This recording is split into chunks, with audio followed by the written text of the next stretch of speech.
পায়েস খেতে তো আমরা সবাই অনেক ভালোবাসি, আর যদি হয় সেটা আমের পায়েস তাহলে তো পুরো জমে যায়।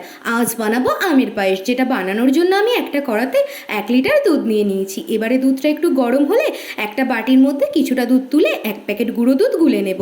তারপর দিয়ে দেবো গরম দুধের মধ্যে 50 গ্রাম গোবিন্দভোগ চাল আর 2টো তেজপাতা, আর দিয়ে দেবো সন্দক লবণ।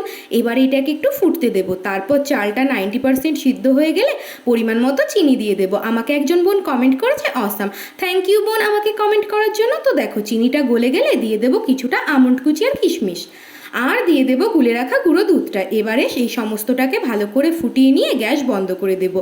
এবারে পায়েসটা 50% ঠান্ডা হয়ে গেলে একটা বড় আম মিক্সিতে ব্লেন্ড করে দিয়ে দেবো পায়েসের মধ্যে। এবারে পুরোটা ভালো করে মিশিয়ে নেব। তো রেডি হয়ে গেল আমাদের আমের পায়েস। আমার ভিডিওটি যদি তোমাদের ভালো লেগে থাকে তাহলে প্লিজ একটা লাইক কমেন্ট করে দিও। তো আজকের মতো তোমাদের সবাইকে টাটা।